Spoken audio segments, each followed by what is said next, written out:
John Blake and Echo Publishing presents Acting Up, written by Lynne McGranger and read by the author. Forward. If you picked up this audiobook and just realised that my name is actually Lynne McGranger, not Irene Roberts, you're not alone. Happy to answer to both Lynne and Irene, but honestly, I prefer Lynne. You may know me from the diner in Home and Away's fictitious Summer Bay. Or perhaps I taught your son Taekwondo, or was the receptionist at the chiropractor's, or worked at the butcher's in Tenterfield. All things I've been accused of. Perhaps you've just seen my mug as you've flicked through the channels on the telly.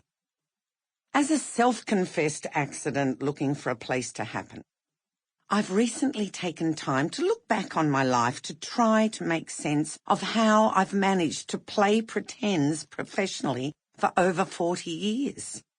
If you'd asked me at 18 if I'd ever be the longest-running female cast member on one of Australia's most successful soap operas, I would have laughed a cloud of marijuana smoke in your face.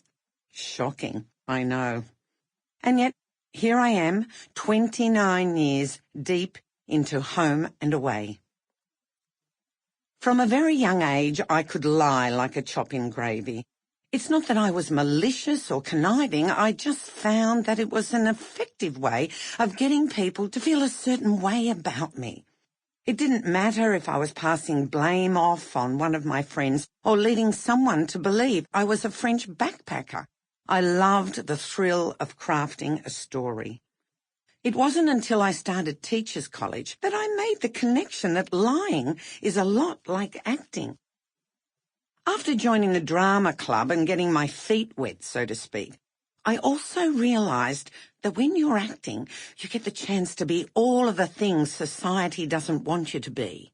In my 20s and 30s, I was very much a people pleaser, which is why it was so invigorating to play the mean drunk, the sensual stripper, the sexist 1950s singer, or the meek wife who finally stands up to her domineering husband.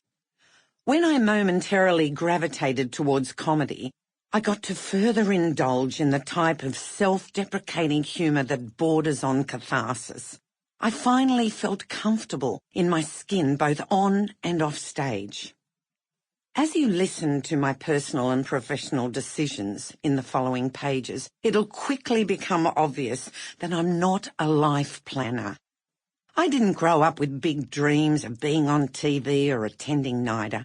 I didn't map out a path to an awards podium.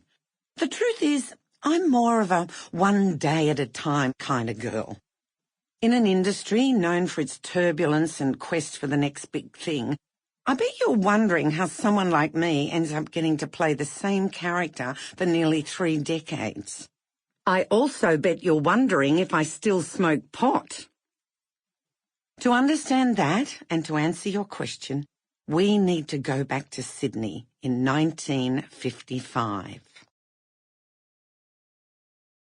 Chapter 1. A soap star is born. If there's one universal truth to being a 2-year-old, it's that everything looks big. For me, the Queen's Park tennis court's chain-link fencing was the biggest. Every week, my parents, Bruce and Audrey, would play tennis there, and I'd wander around nearby in my favourite checkered dress. Actually, it's quite possible this was my only dress because my mother sewed like she cooked. Everything was kind of inedible and mostly unwearable. In those days, Dad was a struggling accountant, Mum was at home with me, and the fact that she managed to sew a decent-looking merry-go-round border at the bottom of this dress was truly the stuff of miracles. Anyway, back in 1955, I was peering through one of the diamond-shaped openings in the fence, desperate to see my parents. From birth, I'd been fiercely independent. I loved looking for bugs in the bushes, saying hello to families strolling by, and every now and then catching my dad ace a point with his signature serve. But there I was, sobbing, the definition of a terrified Sample complete. Ready to continue?